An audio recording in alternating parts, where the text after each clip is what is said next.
Denver city leaders are vowing not to let this city go the way of a Seattle or Portland, where riots like the one we saw over the weekend become a frequent occurrence.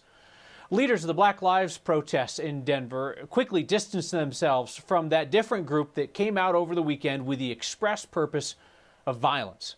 Our Steve Stager covered the events over the weekend and looks at whether the city's tough talk has any teeth. We will take those who break windows, who inflict damage on our buildings, and make sure that they'll be working for quite some time to repay the people of Denver for their damage. A powerful threat from Denver Mayor Michael Hancock following a weekend of violence. People calling for an end to the Denver Police Department, then throwing fireworks at officers, smashing windows, and lighting fires on city property. In the end, police arrested 12 people and cited one. Anyone who's convicted in the wake of these vandalism attacks could very well have to foot the bill, not just for what they can prove was done by them, but for the whole amount of restitution. 9 News legal analyst Scott Robinson says while the mayor has no power personally to enforce that threat of making people pay, Colorado law requires restitution in criminal convictions. Anyone convicted would have to show a good faith effort to pay. Even if you aren't able to pay while you're under the supervision of the court,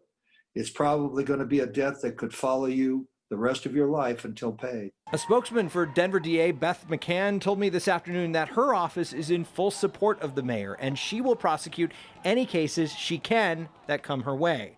Hancock has said he has similar assurances from the city attorney and, if needed, the U.S. attorney. As for the question of who's behind all of this violence and destruction, one of the leaders of Black Lives Matter 5280, Dr. April Alexander, assured on Twitter it is not her organization. Just interesting how these people aren't really part of the movement, she wrote, saying Black Lives Matter hasn't organized a protest in Denver since May.